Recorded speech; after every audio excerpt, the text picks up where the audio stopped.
Hi guys, this is LaShaw from Scarlet Moon Creations, and I'm back with my recent reads wrap-up video. I finally got to reading 5 books since the last one I posted, which I think got me to the end of November, maybe the beginning of September. So yeah, one of these books I think I definitely finished in the first couple of days of December, but and I could have included it in the last one, but I thought I would be reading more of these other ones in December, so I was like, I'll just leave it so that other video is not super long. And here we are, mid to late January, and I'm just now getting to read. I guess technically this is a reading slump, or it turned into one. I was not reading books. I was very busy in December and then up until last week in January. If you didn't notice all the videos that came one by one, back to back every day, then go look. But let's talk about the books. Actually, I read 6. And let me talk about the audiobook that I read. It was Harry Potter and the Sorcerer's Stone. I read this last year. I read this because I have all of the Harry Potter books last year. I had in my head I wanted to reread since I've only read them once. And the audiobook came through and I was like, well, I've heard good things. And it was literally word for word the same as the physical book. So I'm not really going to count it as reading it again. When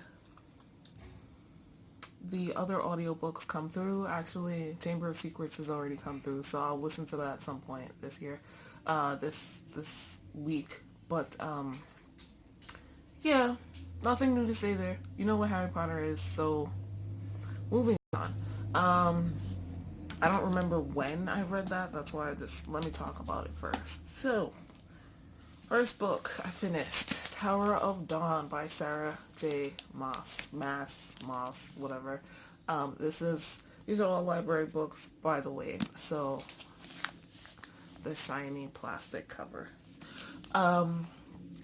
This is the 6th or 7th book in the Throne of Glass series. I'm trying to figure it out. This is where Kale and Nesrin go to, the 7th book, the southern continent to try to drum up some support from the Kagan, I don't know how it's pronounced. I did physically read this. Some support for Selena and her army and all of that. It was interesting. I knew what this was going to be about, so I wasn't too disappointed or oh, this is taking so long. But there was a little bit of that, even with knowing ahead of time. We got all these new characters. It was like a new series, it felt like. And so, especially since one of the main characters that we've seen before, Kale, we hadn't really focused on in a while. So, in addition, this is taking place during the same time period as Empire of Storms, so we know how that ended, kind of cliffhangery. Things really got going in that, especially towards the end, very action-packed, and then the cliffhanger, we're like, okay, but what's happening? So even though I've read that a while ago, I really enjoyed this, despite all of that. I don't remember what I rated it. Probably a 4, maybe 3.5, I don't know. The love interest, how everything switched around was very interesting. I liked learning so much about the southern continent and its different ways of doing things, the different societies, excuse me, or excuse them, I should say. And yeah, I liked Irene, and I liked the Coggins children, how all of their personalities interacted. I hope that they decide to change that one tradition, just because, like, well, it's interesting to me that the one guy who was interested in Irene just couldn't understand why she wouldn't quite be okay with their relationship moving to the next level, given that tradition. Like, especially since she's only been there a couple of years and she grew up in a different culture. So yeah, I wasn't rooting, well, I was rooting for Kale and Nesrin going into this book, but not so much that I was disappointed with how things turned out, I guess. I don't know. It was a good book. I enjoyed it. I have Kingdom of Ash sitting over there, but I need to get to these books because they were due beforehand. So moving on. Talking too much. The next book I read was How to Hang a Witch by Adriana Mather. Sorry. This book was a book club pick for a brand new Bujo Witchcraft book club thing that we started. There's a Bujo Witchcraft group on Facebook, and the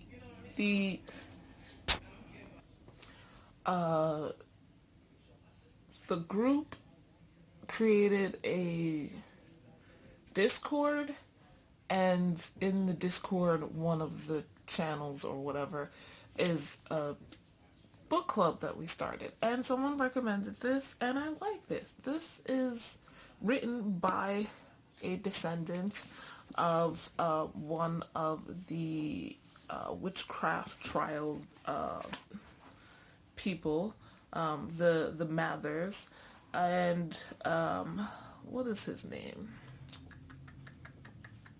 Cotton Mather. Yes, Cotton Mather was like the main opponent or proponent even of finding witches and having them hung during the Salem witch trials back in the day. So this girl is the author is a descendant in real life, but also she wrote a book about a descendant, Samantha Mather, who moves back to Salem because her father is sick. He's in a hospital in Boston, I think. So her stepmother and her moved to Salem, where he grew up, and we find out like there's some bad things happening in Salem to people who are descended from the people who lived during and died during the Salem witch trials, who weren't involved, I should say. So there's a lot of back and forth. I really like this. I don't know. I wasn't expecting to. This is a YA, like, fantasy-ish, fantastical contemporary. I don't know what this is. Guys, you tell me. But it was really good. I really enjoyed it. The relationship between Samantha and I think Elijah, we all knew that wasn't gonna happen, so I was never like rooting for it. The guy that she was with was pretty cool. He's popular, but he was like a good guy and understandably confused at quite a few times by her being wrapped up in all of this witchcraft and magic. The ending bad guy reveal was not a huge surprise because we're lack of so many. It's not like there were so many options, but it was still really good. Her background, the bad guy's background, like where they came from, why they're doing this, that was interesting. There's like some paranormal in here, and the witchcraft aspect was close to realistic, I could say, and at least the rituals. And I enjoyed this, and I was really glad I read it, and then read nothing for a long time afterwards, unfortunately. So, the next book is one I read this past week. So this I read, I think, in the second week of December. Then, in the second week, or are we looking at, nope, the third-ish week of January is when I started reading again. And the first thing I read was Nalini Singh's Archangels Prophecy. I had been talking about this. This is the 11th book in the Guild Hunters series. This is an adult urban fantasy, I guess. Paranormal romance, particularly. And we're back to Elena and Raphael. The Cascade is ramping things up. That ending, yo, that ending.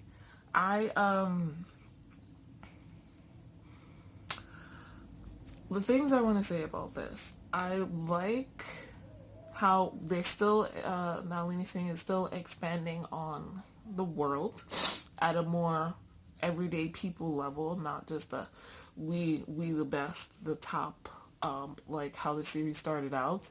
I think I mentioned when I talked about the book before this, Archangel's Venom, how we started seeing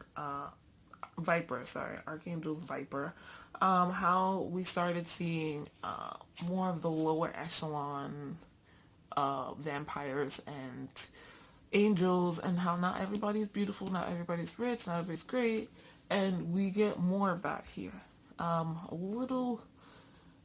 This book is also more like a detective novel, so we're back to like similar to the first book, Archangel's Blood in the series, where Elena is like trying to find out who's killing people, and we follow along with her. The other storyline is like what's going on with the Cascade, what's going on with Elena, because she's not feeling great.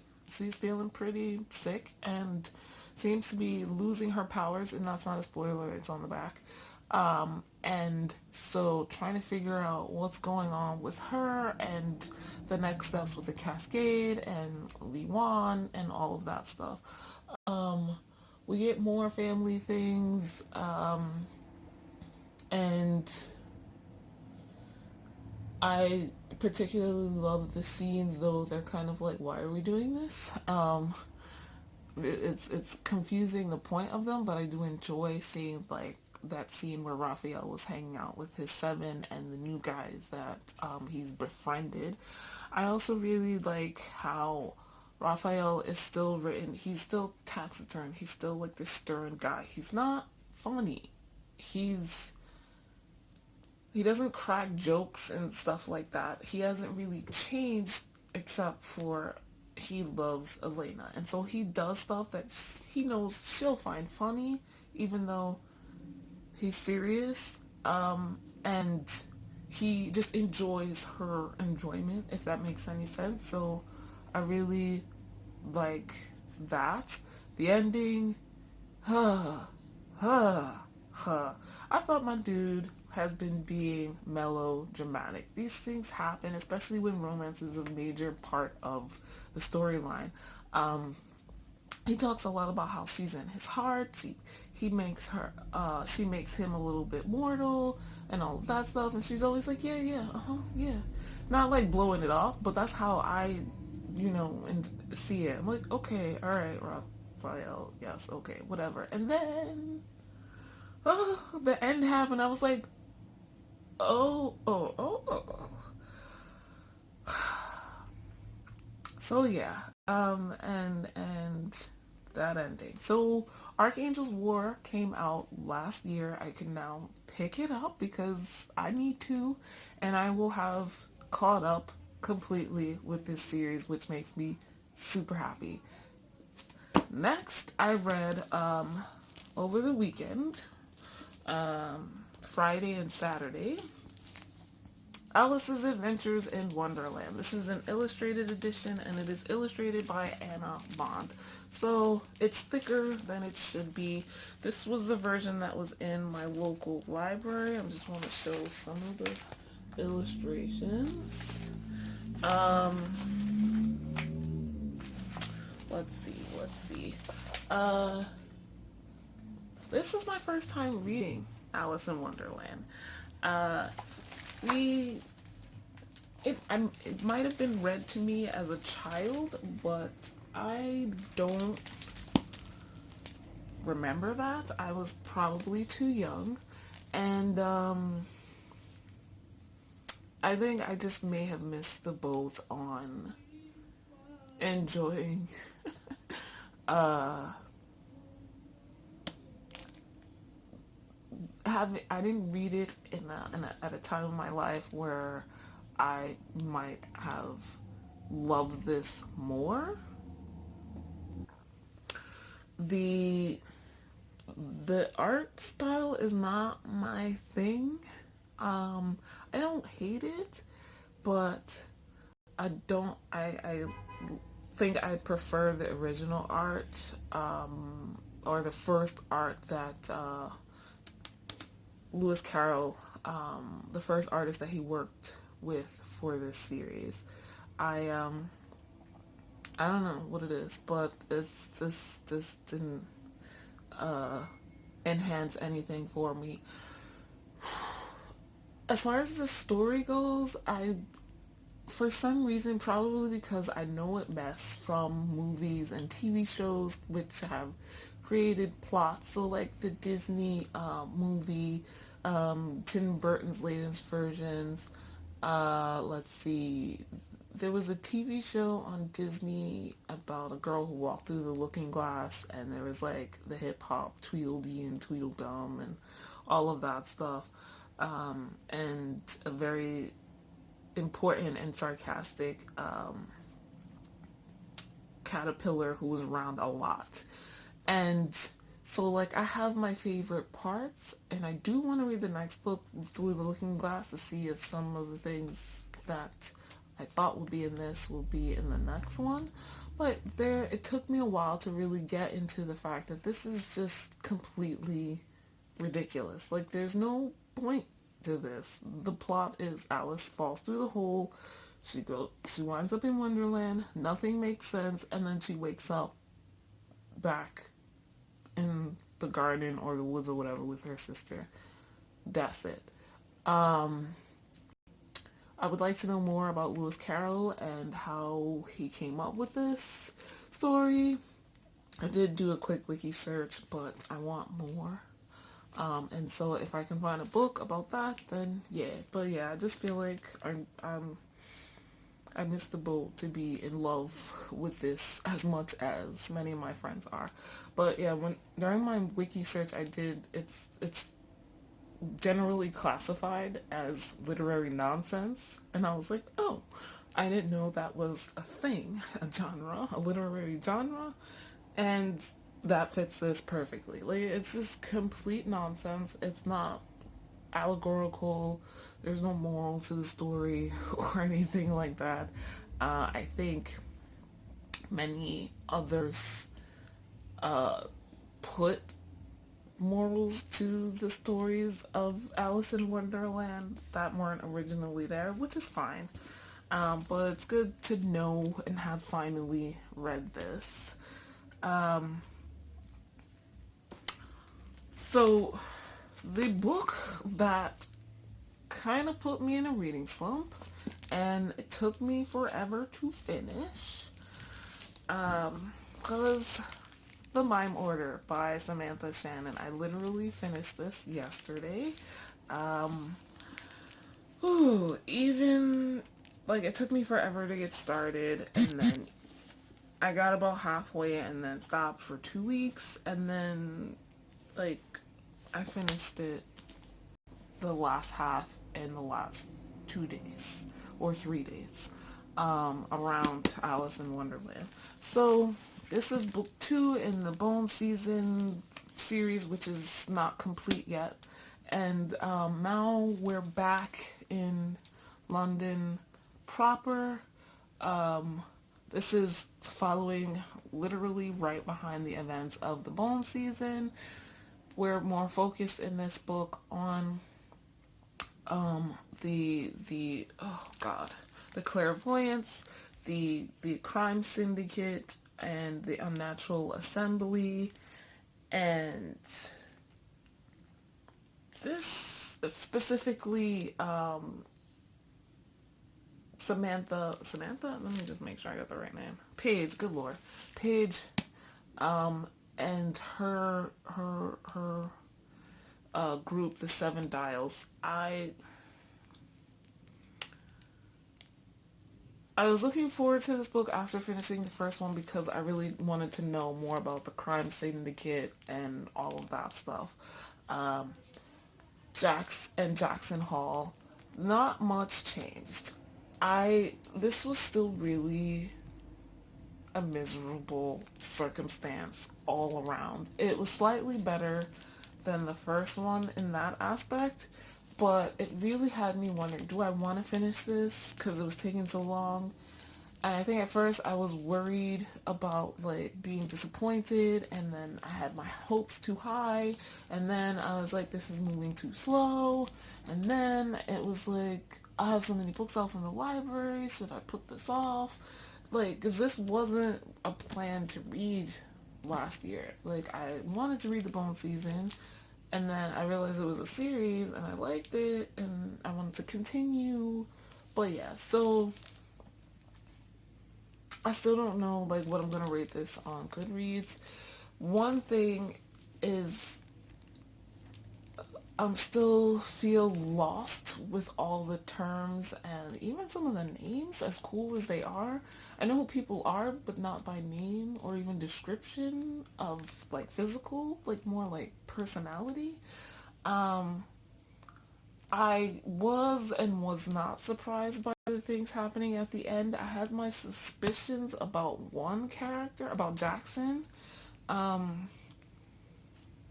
because he just wasn't caring enough. And we finally got a glimpse towards the really end of the book about why, other than pure survival, Paige and others were loyal to him. And I know pure survival when, you know, your existence is illegal and an offense punishable by death. And hey, no, I didn't ask to be brought into this world with powers, clairvoyant powers. But I know that could be, you know, a good enough motivator. However, like, the level of loyalty made no sense to me. Even like maybe in the past he was good. I don't feel it. It was interesting to see what was happening within the syndicate, the unnatural assembly, finding out more about the hierarchy, and how that came about and stuff. I was lost because I don't know anything about London much. Thanks for the maps. It was just, I feel confused, but it's still compelling. And then, of course, because we have a cliffhanger-ish ending, I do want to read the next one. But, yeah, compelling is the best description for this. I don't enjoy this series so far. Oh, one thing I want to say, the relationship, the love interest thing, is more natural in here. It's still slow burn, but it feels more natural, and okay, I could see, but it's also built on what happened in the Bone season, which I was just like, what? No, where did that come from? So I don't know. This gives me mixed feelings, and I still want to continue, but I don't think I'll be reading A Song Rising anytime soon. But we'll see. It's shorter than this. So those were the books I finished recently. Oh, one other thing I wanted to mention. So for Book Roast, G at Book Roast, she created the Winter Magical Readathon. I'll put a link in the description. I'm not really gonna explain it, except that there's a website we go to Oh yeah, see, there was a chapter opened every Sunday in December. But it's the Winter Magical Readathon, so I was like, I'd do what I want. Also, I didn't realize what was happening until like mid-December anyway. So, I've read 2 books so far for that, and I've got 2 more to go. So, oh no, I've read 3 books, sorry. The chapter 1 prompt that I got was to read a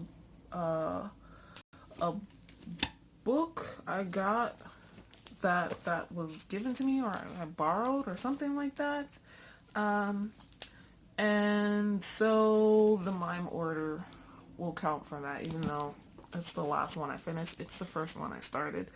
Um, the next prompt was for chapter 2. I got 2 requirements.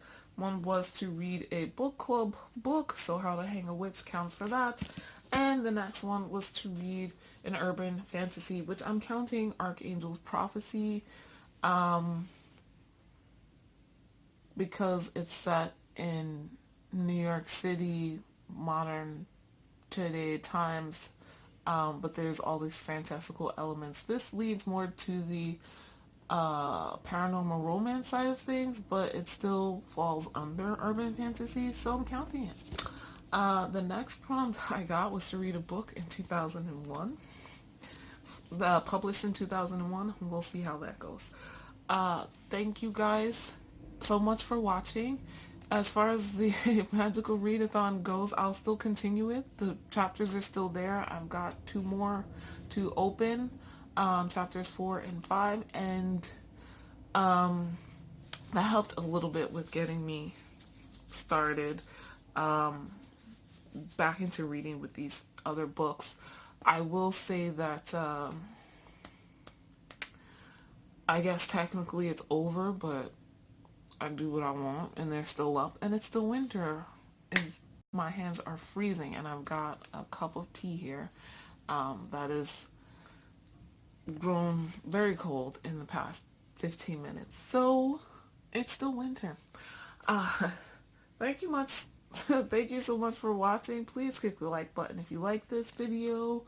Let me know what you think about these books. Have you read any of them? Let's talk about the Mime Order and Tower of Dawn in particular.